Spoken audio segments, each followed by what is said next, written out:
Assalamualaikum warahmatullahi wabarakatuh.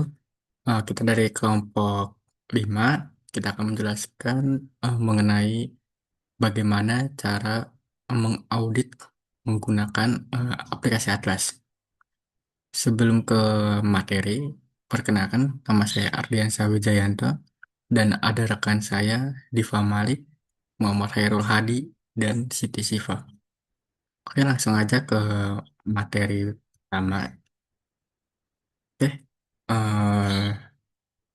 di sini kita akan mengaudit salah satu PT yaitu PT Maju Mundur yang beralamat di Jakarta. Oke, informasi-informasi ini kita pindahkan terlebih dahulu ya ke sini. Untuk identitas auditor, nama kantor akuntan publik itu KP Agus, Ari, dan Trianto. Nama akuntan publiknya itu Agus. Dan susunan tim perikatannya itu ada Agus sebagai partner, Ari sebagai manajer, Trianto sebagai manajer, Adip sebagai ketua, dan Yoga sebagai anggota. Untuk identitas klien, di sini itu ada PT Maju Mundur yang beralamat di Jakarta dengan nomor telepon 02188 dan seterusnya. Di sini ada nomor pajaknya ya. Lalu ada eh, si klien ini tuh bergerak di bidang eh, perdagangan dan jasa dengan status kepemilikannya itu swasta go public. Tahun buku yang kita akan audit itu di tahun 2018, tanggal 1 Januari sampai 31 Desember 2018. Tipe perikatannya itu tipe perikatan tahun pertama, jenis perikatan audit atas laporan keuangan, dan standar audit yang digunakan itu standar profesional akuntan publik, standar akuntansi klien, SAK umum konvergensi IFRS. Kita langsung ke 110. Nah, eh, di sini kita mendapat informasi di sini ya. Entitas berdiri sejak lama dan laporan keuangan periode sebelumnya tersedia dan telah diaudit oleh auditor independen lainnya. Jadi kita di sini pilih yang ini ya. Lalu kita masuk ke integrasi manajemennya. Hmm. Untuk mengisi ini di situ ada informasi di sini. Opini auditor tahun lalu adalah WDP karena tidak terdapat pengakuan imbalan kerja. Lalu ada tahun sebelumnya perusahaan itu telah melakukan restrukturisasi atas utang bank yang akan jatuh tempo di tahun 2017 untuk reschedule jadwal pelunasan utang yang ada yang akan jatuh tempo namun belum ada kesepakatan dengan pihak bank. Jadi kita di sini mengisi apakah terdapat isu mengenai kelangsungan usaha yang terjadi pada catatan atas laporan keuangan sebelumnya. Ya, ada. Terus pada opini auditor sebelumnya, ya, apakah terdapat isu mengenai rekonstruksi keuangan? Ya, tadi ya ada ya. Apakah terdapat isu mengenai kerugian ke apa berlanjut? Tidak. Apakah terdapat isu mengenai penyajian kembali atas laporan keuangan? Tidak. Apakah opini auditor periode lalu menyatakan opini selain wajar tanpa pengecualian? Iya, untuk ini selesai ya. Kita ke 1102.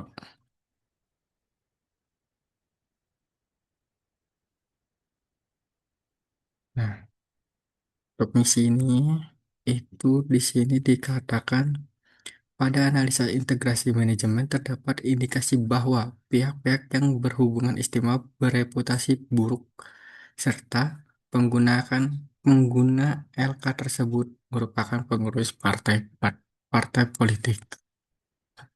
Di sini, apakah terdapat reputasi buruk pada pribadi dan bisnis? Ada dari pemilik utama, iya. Lalu, apakah terdapat ketidakwajaran sifat operasi klien?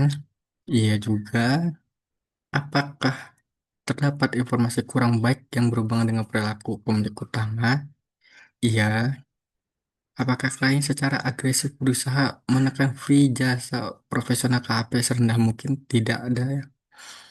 Apakah terdapat indikasi terjadinya pembatasan lingkup pekerjaan yang tidak wajar? Tidak ada. Apakah apakah terdapat identitas dan reputasi buruk atas bisnis dari pihak-pihak yang mempunyai hubungan istimewa? Iya.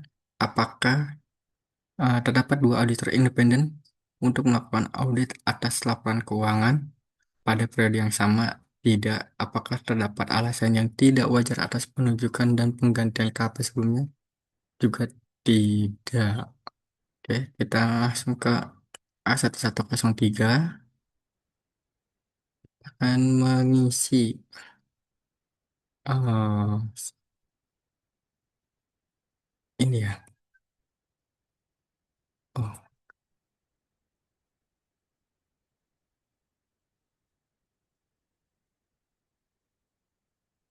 hmm,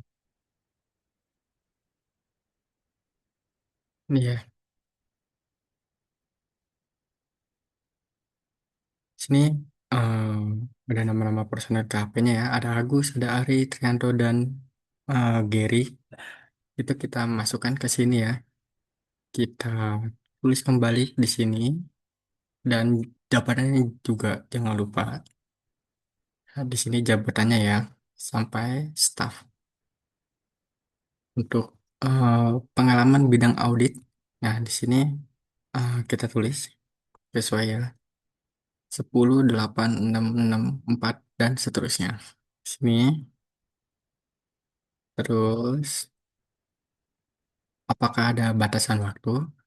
Ada yang untuk saudara Septin dan Gary itu ada batasan waktu yaitu cuti izin belajar. Nah, di kita di sini ada batasan waktu yang untuk Septin dan Gary, yang lainnya tidak ada. Lanjut kita ke kompetensi. Di sini Eko ya perlu update SAK ya. Ini di sini tuh Eko jadi perlu update tentang pemahaman standar akuntansi keuangannya ya. Lalu independensi di sini Joko tidak memadai. Oh ini memadai semua ya. Lanjut kita ke independensi. Nah ini untuk Joko dan saudara Isana itu tidak memadai ya ini ya. Sini Joko tidak memadai ya dan Isana juga tidak memadai. Oke, semuanya lanjut kita ke sini ya. Pilih sebagai tim perikatan ya. Agus ya, Arya dan Trianto ya, lalu Adit ya dan Yoga ya, sisanya tidak. Nah, ini si inisialnya ya, AGARTRADIO dan perannya juga ya, jangan lupa ditulis. Oke, kita lanjut ke apakah Anda akan menerima atau melanjutkan hubungan dengan klien? Ya, kita akan menerima klien ini. Oke, lanjut kita ke A120. Kita masuk ke jam. Di bagian jam itu kita sudah ini ya. Mulai penugasan kita tuh ditugaskan dari tanggal 1 November 2018. Terus akhir penugasan itu di tanggal 14 Januari 2019. 19. Kita tuh dapat hari libur di Sabtu Minggu sebanyak 17 kali. Terus hari libur lain itu sebanyak satu. Lalu kita bekerja mulai jam 9 pagi, terus pulang jam 5 sore. Waktu istirahat di jam 1. Kita apa? Istirahat 1 jam saja. Jadi kita ini diisi ya yang tadi kita sebutkan tadi.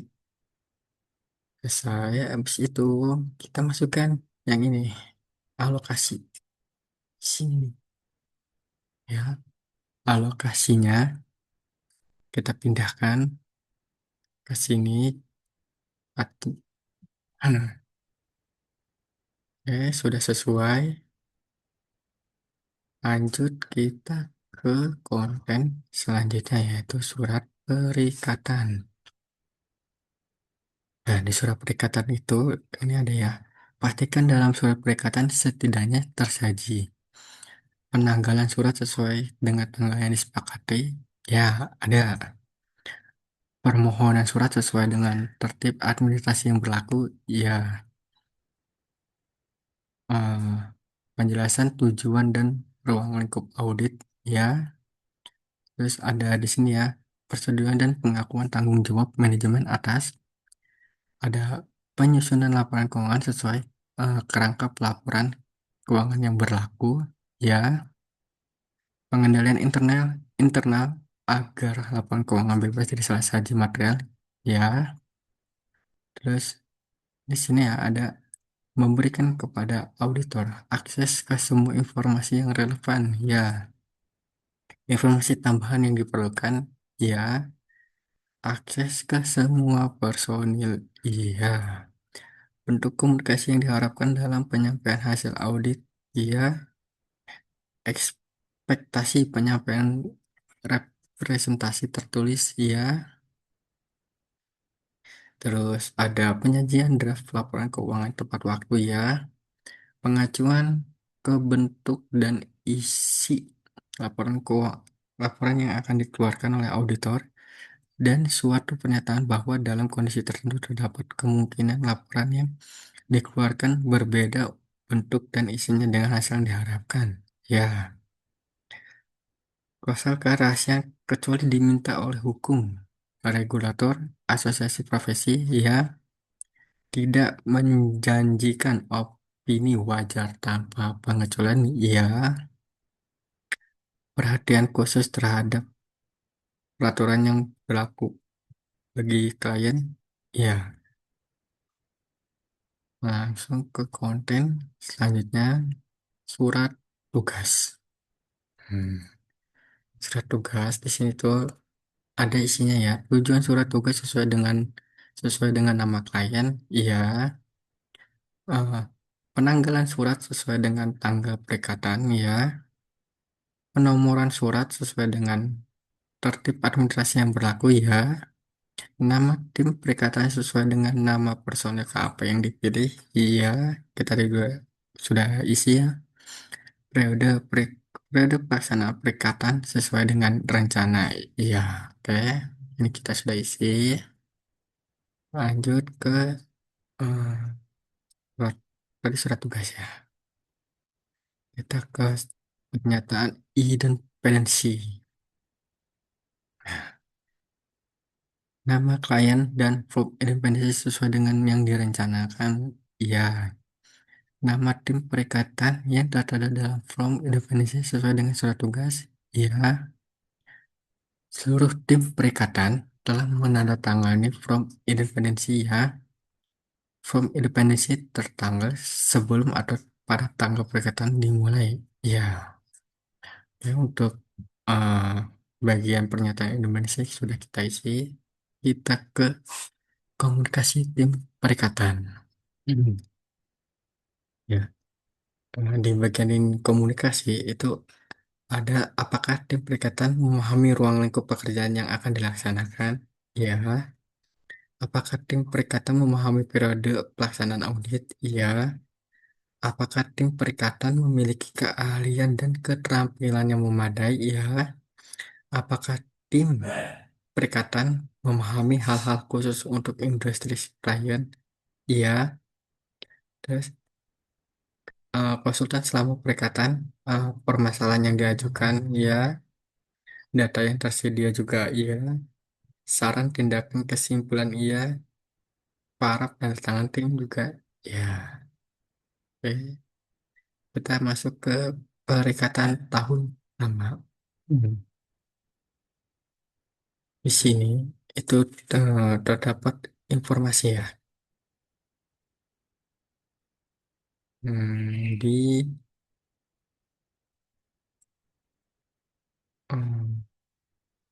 70 ya. Nah, sini ya.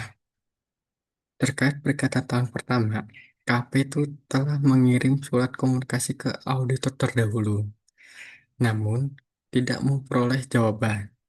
Sebagai prosedur alternatif, auditor melakukan prosedur spesifik untuk meyakini saldo awal dan tidak terdapat indikasi adanya salah saji. Itu informasi yang kita dapatkan. Jadi eh, membaca laporan keuangan terkini dan laporan auditor terdahulu untuk informasi yang relevan dengan saldo awal.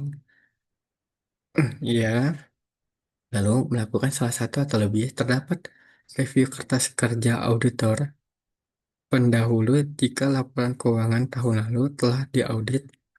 Ya, terdapat evaluasi apakah prosedur audit dalam periode berjalan menyediakan bukti audit yang relevan dengan saldo awal.